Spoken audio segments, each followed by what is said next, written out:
Welcome back. We're looking at the latest military strategy proposed for Afghanistan and the prospect of it succeeding. The man charged with implementing that mission is with us, US General Stanley McChrystal, the commander of the International Security Assistance Force and the US forces in Afghanistan. He's been testifying before Congress this week prior to returning to Kabul. So it's interesting. A lot of people comment on this, that you're one of the leading generals in the United States. You have billions of dollars of the latest warfare technology at your disposal, but your army essentially has been losing troops at a remarkable rate to a bunch of fairly badly trained and poorly armed insurgents. There's something wrong with that picture. I think what we are trying to do is a complex process of protecting the people. Certainly nobody likes to suffer casualties, but I think that what we're doing, how we are conducting our operations are important, so we do connect with the people. Has it changed the theatre of warfare for you, though, to have to deal with this, all that equipment that most of it can't really be used there?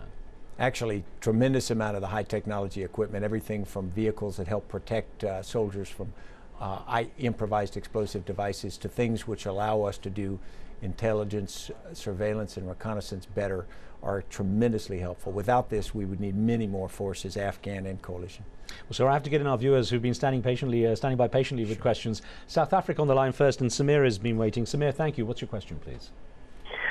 I just want to, quite frankly, I feel that firstly, this issue is an Afghan issue, that the Americans have no right, the arrogance of the Americans, because obviously this Muslim country, while the people in the region or the Muslims sort this out, I feel that the Americans have done enough damage, and in Afghanistan, and the Taliban have every right to resist them. Okay. As much as we don't like these people and say that they... Okay, Samir, let me put it in this terms to the general. Then what Samir is saying is a sentiment reflected in with a lot of people, and that is that what right does America have to be there? I think the most important thing is the acceptance and the desire of the Afghan people for the coalition to help them. And it's a coalition of 43 nations. It's not just the United States. I think if the Afghan people, through their government and popularly, did not support this effort, then I think that the viewer would be right, but I think that they do. But I think in this case is that the Afghan people didn't ask the US forces to come in, that it was an invasion, and now it's effectively an occupation. I think that all the feedback we get from the Afghan people is very positively in support of allowing us to help them go forward. It is not about occupying Afghanistan, it's about giving the Afghan people a chance to shape their future, for which they must then be responsible. Do you feel, looking at where you are now, mired in a fairly tough mission, that it was an ill-conceived mission in the first place, irrespective of where you are now? I think it was a necessary mission. Clearly the Taliban's relationship with al-Qaeda and then al-Qaeda's demonstrated threat to the world, not just the United States, means that it was something that had to be done. And I think giving the Afghan people a chance to shape their future is not only necessary, but it's right. So let me get Oliver in Virginia on the line. He's got a question as well. Oliver, thanks for your patience. Go ahead. Thanks for having me, Rez. My question to the general is the Iranian regime involved in supporting and arming the insurgency in Afghanistan? And if it's so, what the U.S. is prepared to do? Iran's involvement, yeah. I think the Iranian people and the Iranian government provide a lot of very legitimate help to the government of Afghanistan and the Afghan people. To the degree there are reports that there may be illegitimate help either to the Taliban or other insurgents, I think that would be unfortunate and something that the government of Afghanistan would be absolutely against. Mm-hmm. We have another call, I think, from Virginia as well. Is it Aftab on the line? Yes. All right, go ahead. Thank you for having me. Commander, you earlier mentioned that you guys are working with Afghan allies. Would you be brief on that and tell us what groups are you mentioning? And also, having all this top of the world technology with those allies, and especially Pakistan as a partner to us, why can't have any information about bin Laden? Okay, why is bin Laden still out there? It's very difficult to find one man, particularly with a network that is as extensive and as careful as his. But I think that the Afghan, can deny Afghanistan to bin Laden, and I think the government of Pakistan, with help that we can provide, are continuing a very effective search for him. And Aftab was asking who you're working with specifically in Afghanistan. I guess that would refer to doing deals with the warlords. Are you willing to negotiate with the Taliban? I don't think that the coalition's place is to negotiate with the Taliban at the senior levels. I think that belongs to the government of Afghanistan. We certainly would support them in their decisions to go forward. I do, however, think that below the senior leadership that there are many fighters in the Taliban who would be open to reintegrating or rejoining Afghan society under the Constitution. And we'd like to support the government of Afghanistan and their program to do that. Well, sir, we had a couple of interesting questions from viewers by email that I want to start. I'll put a couple back to back here. The first is from a Pashtun living in the federally administered tribal area of Pakistan near the Afghan border, Ishaq Afridi, who wrote in saying, "We Pashtuns defeated a superpower before and we don't like invaders, so you have no hope of success. If you pursue your crusader policy, remember we are not Palestinians or Iraqis. History knows our revenge and vengeance.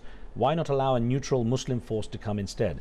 On a similar sort of note from the USA, from Siddiqa Siddiqui, another one that says, "Only Turkey is willing and working on civilian projects right now. Americans are so busy fighting that I don't think they can get involved in humanitarian projects." And it makes me wonder, this issue, the first viewer is looking for more Muslim involvement, being sensitive to, I guess, the religion issues there. Could Turkish troops, for example, with closer links to the Afghan people, have perhaps a greater role and achieve more in creating links there? I think that the forces of Turkey, and they are the regional command capital lead now in Kabul, are extraordinarily effective. And they have the advantage, they have a cultural acuity and linkage that other Western troops don't always have. So I think that their effectiveness is very impressive. I think it's important on development questions, as the question answered, that we look at the scope of development, the amount of effort from across the international community. It's very impressive. It's certainly not just Muslim nations. An interesting question from a viewer in New York here, sir, from David, who wrote in saying, "What can you do to convince Muslim countries that the violence of the Taliban is a corruption of Islam and they therefore have a stake in resolving Afghanistan? Why do you think these governments look the other way?" I think it's important that the Islamic leadership of the government of Afghanistan really take the lead in that, and that Islamic leaders take that role, because in fact Western forces will be less effective at talking about Islam than Islamic forces, or either military forces or governments will. So I'm really hopeful that they will step forward and point that out. Well, so we had another email, if I may put this to you, from Mike in the USA, who says, "Please discuss your plans to initiate a village-level program in the Pashtun South, similar to the Sunni awakening movement in Iraq." I think it's important that we move to give neighborhoods the opportunity to deny their areas to the insurgents, and I think that there are several places where they're already doing that, and there's great potential for the future. I would say there's also, however, a history of militias that is very painful in Afghanistan. So whatever we do in Afghanistan, it's important we not misstep and cause the rise of warlords and militias that could be predatory on the people. What seemed to happen is that when the US took its eyes off Afghanistan to focus on Iraq, Afghanistan slipped back considerably, and then the focus was back on Afghanistan, and the fear is Iraq is slipping back the same way. What danger is there the US will simply flip-flop between the two, that when the eyes are off one, it's on another? I mean, can the US effectively maintain two major campaigns like this?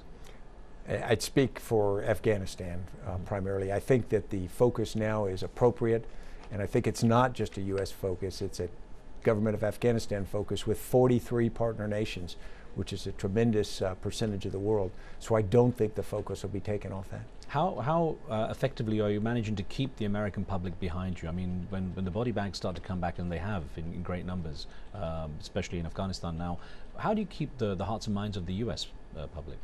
I think it's important for the people in every country to understand what it is we are trying to accomplish, and the fact that we are determined and resolute to accomplish that. And I think that's where our support comes from. We, of course, mourn for the loss of every Afghan, every coalition service member that's lost, but I think it's our resolve to a cause that matters is really where we get our strength. It was interesting, sir, to note how you keep the flags flying at your headquarters in Kabul at full mast, not half mast anymore. You used to put them at half mast for casualties, but of course they were down a lot of the time. You say you want to look forward and not look back, but what lesson would you say you've learned from what's happened in Afghanistan that you can apply to the future? I think it is the connection with the people. I think looking forward, when we think of the future of our effort in Afghanistan, it's not a military future, it's a future for the people of Afghanistan, and we need to keep our eyes on that horizon and work toward that. Is that your definition of a successful campaign then in Afghanistan? So how would you define the end game? It is defined to me as the Afghan people have a choice to mold their future. It's as simple as a farmer being able to grow the crop he wants and take it to the market that he desires, for them to be able to select the leadership that represents them, and them to being able to have the kind of life for their children that they would like to have. Is there the kind of resolve, or is there the kind of at least sense of optimism that you're portraying among all the military in achieving this kind of end game? Because a lot of people come away from Afghanistan feeling fairly beaten down and speak out. I mean, is there a danger in a year's time we're going to have you sitting here and saying, well, listen, maybe it wasn't such a good idea? Well, everything's difficult, but I think that as we look forward, I sense a tremendous amount of determination in the force and in the Afghan force, not just the coalition force. So a quick thought at the end. It's ironic for a lot of people that President Obama is going off to Norway to get the Nobel Peace Prize, just as he's increasing a surge in troops and escalating the campaign. Any views on that? Well, I think what we're trying to do is create peace in Afghanistan for the Afghan people. So I think it's not incongruent. Well, General Stanley McChrystal, I thank you, sir, for your time. I know it's been very tight for you here while you've been in the US. I wish you luck in Kabul. Thank you, Riz. I appreciate it. Thank you, sir. Thank you for being with us and sending all those questions. Remember, you can follow the show on Facebook and see what we're up to there. You can give us feedback and post your questions and comments.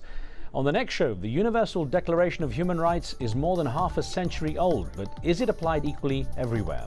Some believe the West uses it unfairly to pressure developing nations on totally unrelated issues. Make sure you tune in for that and send us your questions. Remember, many ways to send them in: Twitter, Facebook, and of course you can go online and drop us a few notes there as well. But until then, from me and the team, goodbye. We'll see you next time.